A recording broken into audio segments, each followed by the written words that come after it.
رسول الله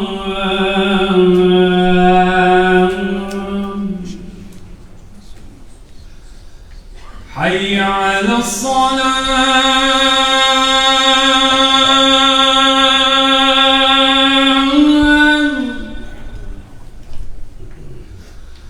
حي على الصلاة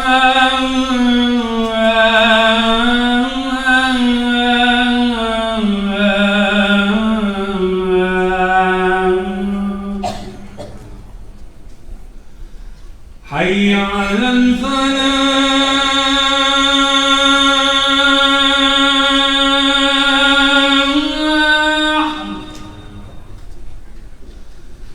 حي على الفلاح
إن الحمد لله نحمده ونستعينه ونستغفره ونتوب إليه ونعوذ بالله من شرور أنفسنا ومن سيئات أعمالنا من يهده الله فلا مضل له ومن يضلل فلا هادي له وأشهد أن لا إله إلا الله وحده لا شريك له وأشهد أن سيدنا ونبينا محمدا عبد الله ورسوله بعثه الله بالهدى ودين الحق ليظهره على الدين كله ولو كره المشركون فبلغ الرسالة وأدى الأمانة ونصح الأمة ودعا إلى الله بالحكمة والموعظة الحسنة وجاهد في الله حق جهاده وعبد ربه حتى أتاه اليقين فصلى الله عليه وعلى آله وأصحابه والتابعين ومن تبعهم بإحسان إلى يوم الدين وسلم تسليما كثيرا.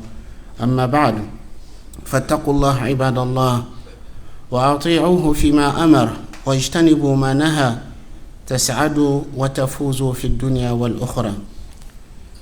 أيها الإخوة، كما تعلمون أن أبناءنا وبناتنا في هذه الأيام يستعدون لاستئناف عام دراسي جديد. أسأل الله سبحانه وتعالى أن يوفقهم ويسددهم ويوفقهم إلى النجاح في الدنيا والآخرة. نعم، أفضل ما ينفق فيه العمر والوقت وقت الشباب وفي التعلم العلم النافع. العلم النافع سواء كان علما في الدين فيما يتعلق بأمور الدين أو علما فيما يتعلق بأمور الدنيا، لأن أولى واجبات المسلم هو طلب العلم. أولى واجبات المسلم هو يطلب العلم.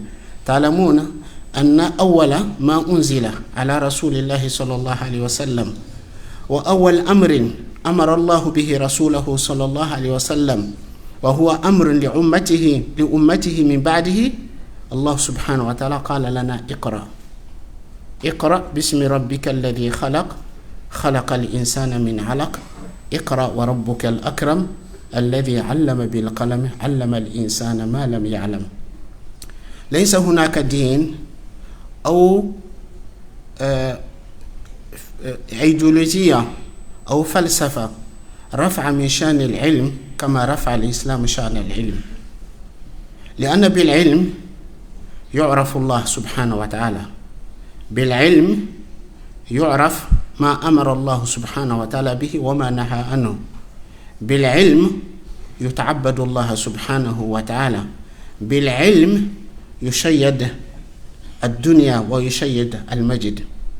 فلذلك نجد أن الإسلام رفع من شأن العلم. يقول الله تعالى: شهد الله أنه لا إله إلا هو والملائكة وأولو العلم قائما بالقسط. الله سبحانه وتعالى ما خلق الدنيا إلا لتوحيده لوحدانيته، فالله سبحانه وتعالى يشهد لنفسه بالوحدانية ويثني بشهادة الملائكة ثم بعد ذلك شهادة أولي العلم. لو لم يرد في القرآن آية يرفع من شأن العلم ومن قيمة العلم غير هذه الآية لكفت. شهد الله أنه لا إله إلا هو والملائكة وأولو العلم قائما بالقسط. ويقول جل شأنه: يرفع الله الذين آمنوا منكم والذين أوتوا العلم درجات. فيبنى المجد بالعلم. فلذلك يقول الإمام الشافعي رحمه الله: من أراد الآخرة فعليه بالعلم، ومن أراد الدنيا فعليه بالعلم، ومن أرادهما أي من أراد الآخرة والدنيا فعليه بالعلم. فالعلم الذي يجعل الإنسان يحظى بأرفع الدرجات في الآخرة، وكذلك بالعلم يجعل الإنسان يحظى بالرفعة والمكانة في هذه الدنيا. إذن الإسلام دين يحثنا على العلم، على طلب العلم. والرسول الله صلى الله عليه وسلم في أحاديث كثيرة يحث أمته على الجد والاجتهاد في طلب العلم. من بين هذه الأحاديث حديث أحب ذكره كثيرا، لأن هذا الحديث يشهد الهمم ويرفع المعنويات ويحبب في طلب العلم. يقول رسول الله صلى الله عليه وسلم: من سلك طريقا يلتمس فيه علما سهل الله له به طريقا إلى الجنة، وإن الملائكة لتضع أجنحتها لطالب العلم رضا لما يصنع، وإن العالم ليستغفر له من في السماوات ومن في الأرض، حتى الحيتان، حتى النملة في جحرها، وحتى الحيتان في الماء، وفضل العالم على العابد كفضل القمر ليلة البدر على سائر الكواكب، وإن العلماء ورثة الأنبياء، وإن الأنبياء لم يورثوا دينارا ولا درهما، وإنما ورثوا العلم، من أخذ به أخذ بحظ وافر. الحديث رواه الترمذي وغيره. Louange à Allah, nous le louons, nous implorons son aide et son assistance. Quiconque Allah le guide, nul ne peut l'égarer, et quiconque Allah l'égare, nul ne peut le guider. J'atteste qu'il n'y a point de divinité par Allah, unique sans aucun associé. Et j'atteste que Muhammad sallallahu alayhi wa sallam est le serviteur d'Allah et son messager qu'il a envoyé avec la guidance et la religion de la vérité afin de la faire triompher sur toute autre religion en dépit de la version des polythéistes. Il a transmis en toute honnêteté le message de son Seigneur. Il a été sincère envers sa communauté. Il appela à Allah avec la sagesse et la bonne exhortation. Il a lutté pour la cause d'Allah comme il se doit. Il a adoré son Seigneur jusqu'à ce que la certitude lui est parvenue. Que la paix et le salut de Dieu soient sur lui, sa famille, ses compagnons et surtout ceux qui suivront leur voie jusqu'au jour de la rétribution. Serviteur d'Allah, je vous recommande la crainte d'Allah subhanahu wa ta'ala. Je vous recommande de lui obéir, d'obéir à ses ordres, de vous abstenir de ses interdits. Vous réussirez, vous serez heureux ici-bas et l'au-delà. Mes chers frères et sœurs, comme vous le savez, ces jours-ci, nos enfants se préparent pour le retour sur le banc des écoles. qu'Allah subhanahu wa ta'ala les assiste, qu'Allah guide leurs pas, qu'Allah les préserve, qu'Allah couronne leurs efforts de succès, de la réussite ici-bas et l'au-delà. Certes, la meilleure chose dans laquelle on peut dépenser son énergie, son temps, c'est dans la recherche du savoir et de la science, notamment dans la période de jeunesse. On doit chercher le savoir, la science tout au long de notre vie, parce que notre religion, il nous est recommandé de chercher la science du berceau jusqu'à la tombeau. Mais surtout, en période de jeunesse, en période d'avance, mes chers enfants, la meilleure chose que vous pouvez faire quand vous êtes jeune, la meilleure chose que vous pouvez faire, c'est de vous instruire, c'est d'apprendre, c'est de chercher le savoir. Car le savoir et la science est le premier devoir du musulman. Comme vous le savez, la première révélation qui a été faite au prophète sallallahu alayhi wa sallam, le premier ordre que Dieu a donné à son prophète sallallahu alayhi wa sallam, qui était un ordre à chaque musulman et chaque musulmane, Allah il nous dit Iqra, lis. Allah il nous dit Iqra, lis, apprends. Iqra bismi rabbika alladhi khalaqa, lis au nom de ton Seigneur qui a créé. Khalaqal insana min alaq, il a créé l'homme d'une adhérence. Iqra wa rabbuka al-akram, lis, ton Seigneur est le plus noble, le plus généreux. Alladhi allama bil qalam, qui a enseigné par le qalam, par la plume. Allama al-insana ma lam ya'lam, il a enseigné à l'homme ce qu'il ne savait pas. Donc, ça c'est le premier ordre qui a été donné au prophète sallallahu alayhi wa sallam, Allah, qui est un ordre à chaque musulman. Allah il nous dit, lis, apprends. Car c'est par la science qu'on parviendra à connaître Allah subhanahu wa ta'ala. Aujourd'hui, nous vivons dans une époque de jahiliya moderne, où les gens, ils adorent Satan, ils adorent leur passion, ils adorent le cinéma, ils adorent la musique, ils adorent n'importe quoi. Ben, celui qui ne parvient pas à connaître son Seigneur, il est dans la perdition. Il est perdant ici-bas et l'au-delà. C'est la science qui te permettra de mieux connaître Allah subhanahu wa ta'ala. C'est la science qui te permettra d'adorer Allah subhanahu wa ta'ala comme il doit être adoré. C'est la science qui te permettra de comprendre, de connaître ce que Allah attend de toi, ce que Allah t'a ordonné, ce que Allah t'a interdit. Donc aussi, si on veut la gloire, l'élévation, le développement d'ici-bas, aussi c'est la science qui te permettra d'avoir l'élévation. C'est pour cela Imam Shafi'i, rahimahullah, il disait, c'est lui qui veut l'au-delà, c'est-à-dire que c'est lui qui veut un rang élevé dans l'au-delà, qui apprenne la science. Et c'est lui qui veut les prestiges, les privilèges de ce bas monde, qu'il apprenne la science. Et celui qui veut les deux, tu veux l'honneur, la noblesse de l'au-delà et l'honneur, la noblesse d'ici-bas, apprends la science. Et c'est la science qui te permettra d'avoir les deux. Donc mes chers enfants, ce que j'ai envie de vous dire, ne perdez pas vos temps dans des choses inutiles. Ne perdez pas vos temps dans des choses qui ne vous rapportent rien, ni pour votre vie d'ici-bas, ni pour votre vie future. Vous allez regretter. Donc ceux qui sont jeunes, qui sont encore au primaire, qui sont encore au collège, qui sont encore au lycée, et retroussez vos manches. Soyez sérieux. Étudiez sérieusement. Faites l'effort. Acceptez d'avoir la peine de l'effort. Aujourd'hui, la joie et le bonheur de la réussite demain vous fera oublier la peine que vous avez subie aujourd'hui. Mais si vous refusez d'accepter la peine aujourd'hui, la peine de l'effort, vous refusez d'accepter de peiner en faisant l'effort aujourd'hui, et que vous vous laissez aller avec vos envies, avec vos passions, avec vos amusements, vous allez regretter demain. Vous allez vous mordre les doigts.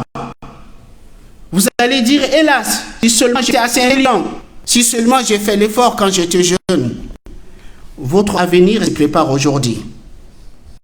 Tu veux être un cadre, tu veux être un cadre supérieur, tu veux être un dirigeant, tu veux avoir un gros salaire, tu te décides aujourd'hui, c'est maintenant que tu décides. Ou bien aussi, si tu veux être smicard, tu veux être au chômage, tu veux avoir les RSA, ben aussi tu te décides aujourd'hui. C'est aujourd'hui que tu décides. Parce que si tu fais l'effort, tu t'instruis, tu apprends, tu feras ta place. Mes enfants, mes chers enfants, garçons et filles, ne vous contentez pas d'être moyen en classe. Je dis, j'ai le moyen. Et vous vous contentez de ça, vous êtes satisfait parce que vous avez le moyen. Si vous êtes moyen, vous n'aurez pas votre place. Parce que nous vivons aujourd'hui dans une société où certains intégristes, nationalistes, populistes, qui disent la préférence nationale. Si tu es moyen, il y a beaucoup de Paul, Jacques, Olivier, Jacqueline, Martine, qui sont moyens comme toi, on les prendra, on ne te prendra pas.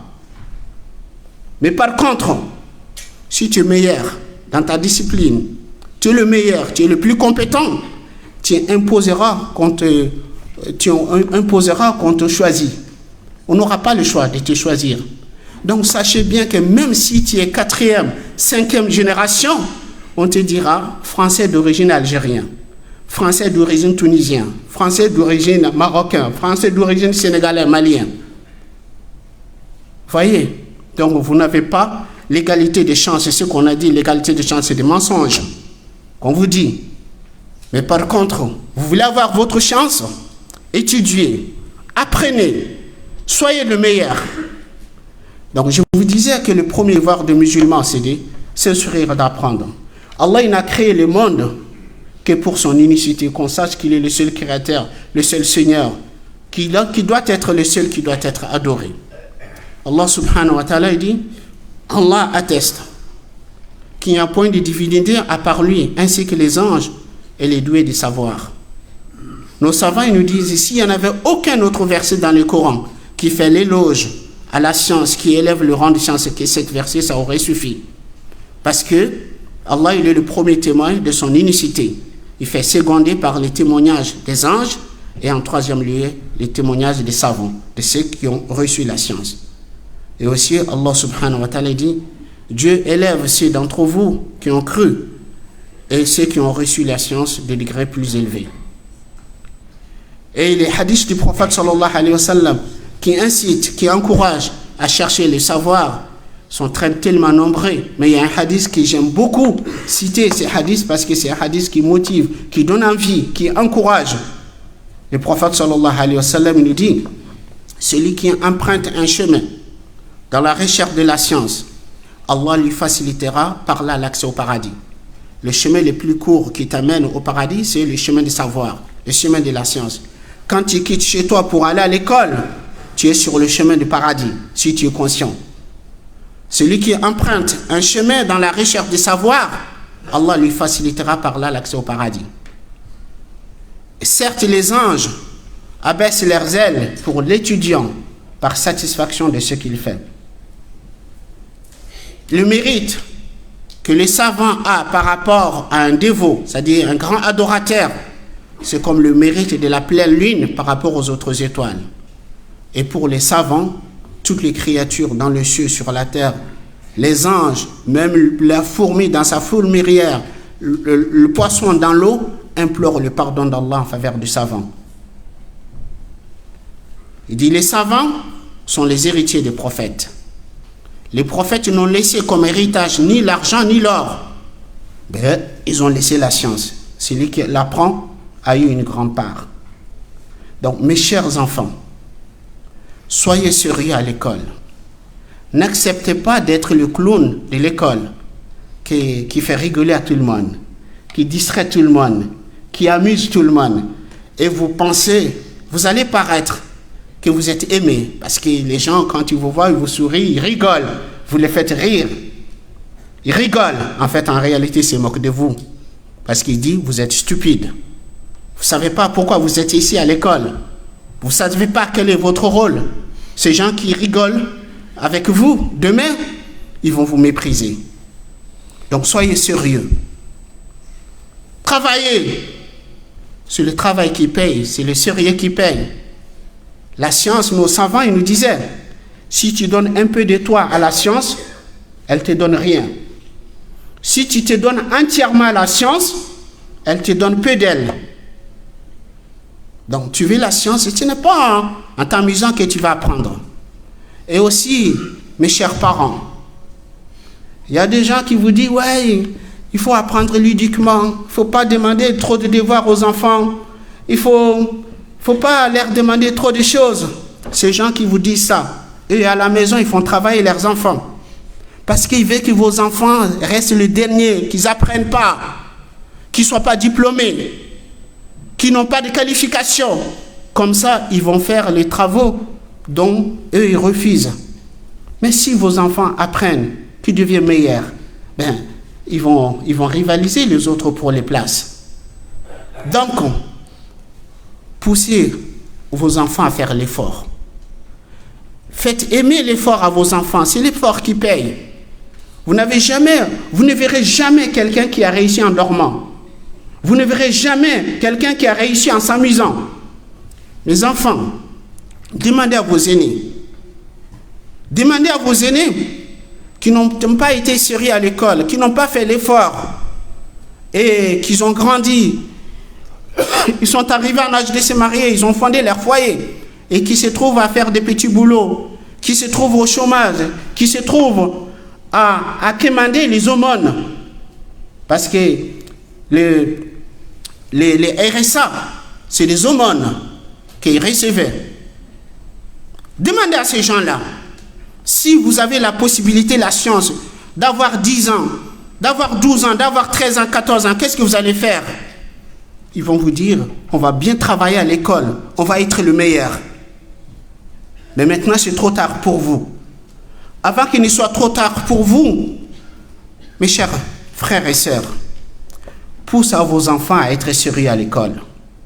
Incitez vos enfants à étudier. Incitez vos enfants à aimer travailler. Poussez vos enfants à respecter leurs enseignants. Poussez vos enfants, dites à vos enfants à la rentrée, à respecter leurs camarades. Car un musulman, il n'est pas un harceleur, c'est lui qui fait harcèle les autres. Un musulman, une musulmane, ce n'est pas celui qui se moque des autres. Ce n'est pas celui qui fait la misère aux autres. Un musulman, c'est quelqu'un de sérieux. C'est quelqu'un de respectueux. C'est quelqu'un qui sait qu'il a des devoirs, qu'il a des droits. Quelqu'un qui respecte ses limites. Il est de votre devoir, avant que vos enfants ne quittent à la maison, que vous n'avez pas parlé. Tu vas à l'école, tu ne vas pas pour t'amuser, tu ne vas pas pour rigoler, tu ne vas pas pour te moquer des autres, tu ne vas pas pour faire le clown. Pourquoi les enfants musulmans, très souvent, vous cherchez les dernières places à la classe? Pourquoi ne vous mettez pas devant? Les autres, ils ont encore plus que vous. Ils ont 2 yeux, ils ont 2 mains, 2 oreilles. Ils ont les mêmes choses que vous. Pourquoi vous avez honte d'être devant? Allah subhanahu wa ta'ala, il vous a choisi pour que vous soyez de meilleurs. Allah subhanahu wa ta'ala, il nous dit Kuntum khayra ummatin ukhrijat linnas. Vous êtes la meilleure de communauté qui a été suscitée pour les gens. Mais vous ne serez pas le meilleur en étant fainéant. Vous ne serez pas le meilleur en étant ignorant. Vous ne serez pas le meilleur en étant inculte. Vous serez meilleur par votre conduite, par votre savoir, par votre foi, par votre bonne moralité. C'est ça qui fera de vous de meilleurs. Donc, de grâce, mes chers enfants, soyez intelligents. Ne perdez pas vos temps, vous allez regretter. Ne perdez pas vos temps, vous allez regretter. Soyez sérieux à l'école. أقول قولي هذا وأستغفر الله لي ولكم ولسائر المسلمين من كل ذنب فاستغفروه إنه هو غفور رحيم.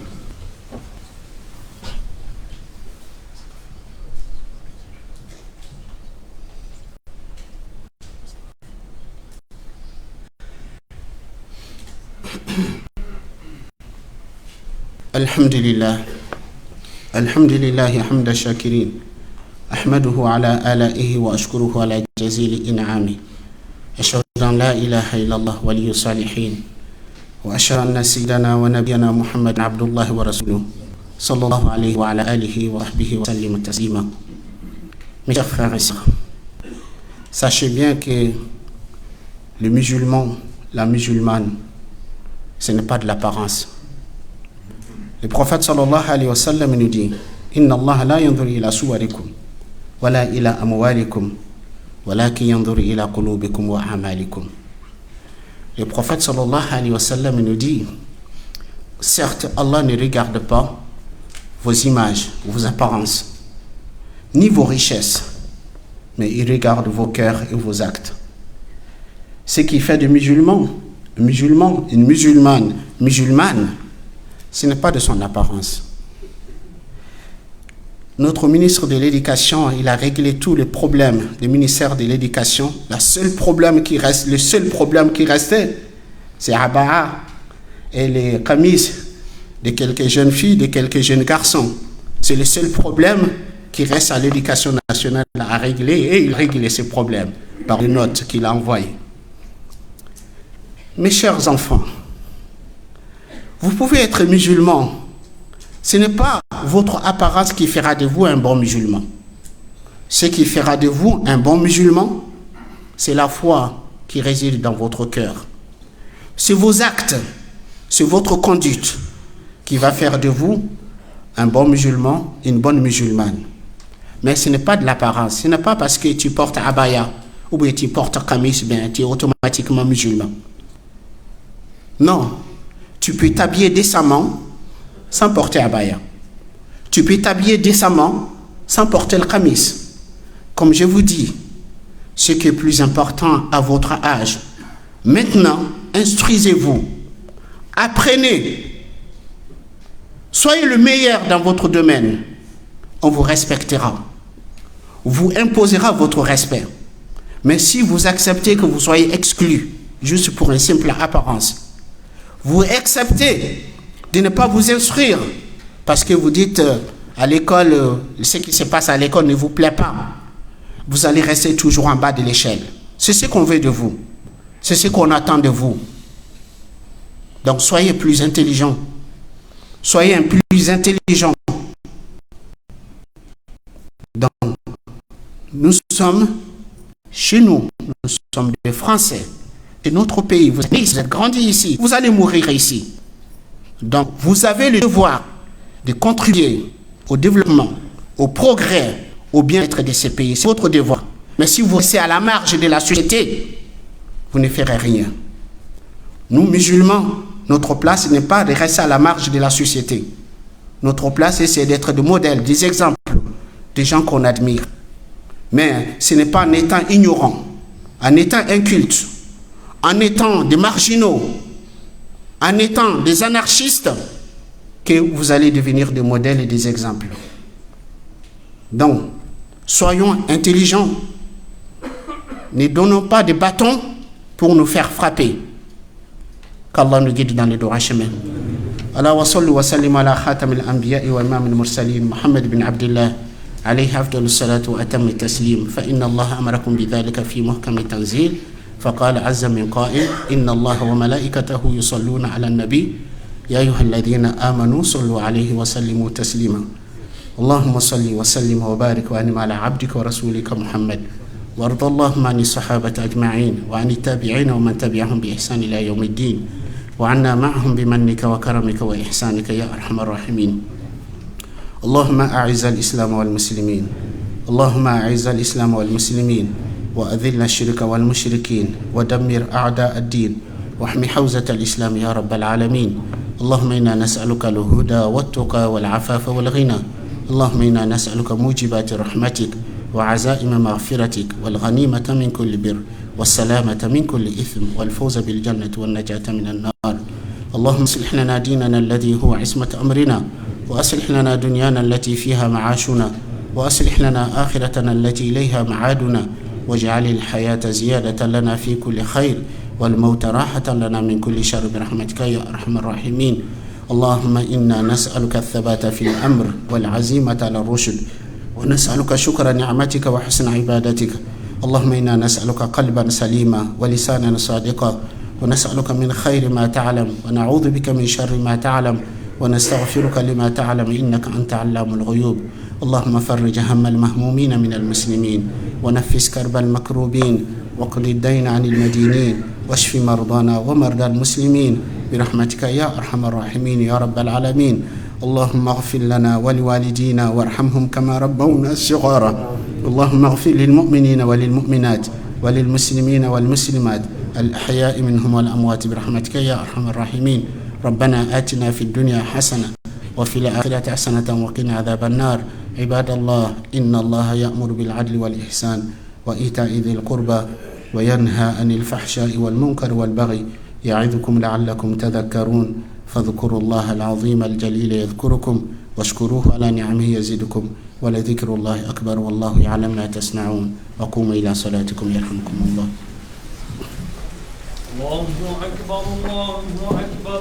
أشهد أن لا إله إلا الله.